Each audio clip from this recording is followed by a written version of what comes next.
Ang intense ng mga kaganapan ngayon sa abot kamay na pangarap sapagkat malalagay sa peligro ang buhay ni Harry. Dito nga matapos makita ni Harry ang isinulat sa papel ni Lynette, ay agad itong babalik sa bahay mag-isa upang iligtas siya. Samantala matapos ngang makabalik ni Zoe ng Apex ay agad na kokomprontahin siya ni Annalyn at paaminin niya si Zoe kung nasaan ang kanyang lolo Pepe. Ngunit itatanggi lamang ito ni Zoe at wala nga daw siyang nalalaman tungkol sa pagkawala ni lolo Pepe kaya naman daw ay tigilan siya ni Annalyn sa kabibintang nito sa kanya. At dito nga ay lalo namang pag-iinitan ni Doc Carlos itong si Annalyn dahil nga sa hindi tinitigilan nito si Zoe, na paaminin na meron nga daw itong kinalaman sa pagkawala ng kanyang lolo Pepe. Pero hindi naman magpapadala sa takot si Annalyn at sasabihin niya nga kay Doc Carlos na kahit ano man ang sabihin nito, ay hindi siya titigil na paaminin si Zoe.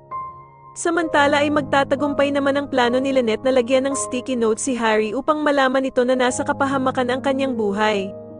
At dito nga ay mapagtatanto ni Harry na nangangailangan ng tulong ang kanyang tita Lynette kaya naman ay agad siyang babalik upang saklolohan ito.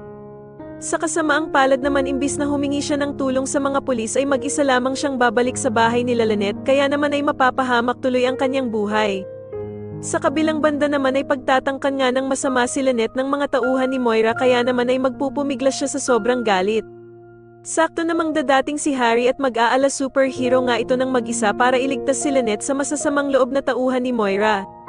Sa tingin niyo makaligtas kaya si Lynette sa kamay ng mga tauhan ng bruhang si Moira at mabuking na kaya nila Doc Robert at Giselle na ang mag-inang Zoe at Moira ang may hawak sa ama nilang si Lolo Pepe? Mas lalo na nga talagang nagiging exciting ang mga susunod na kaganapan kaya naman ay mas lalo pa nating abangan ang mas lalong gumigandang abot kamay na pangarap. Maraming salamat po sa inyong panonood at sana po ay mas-subscribe niyo ako. Maraming salamat po.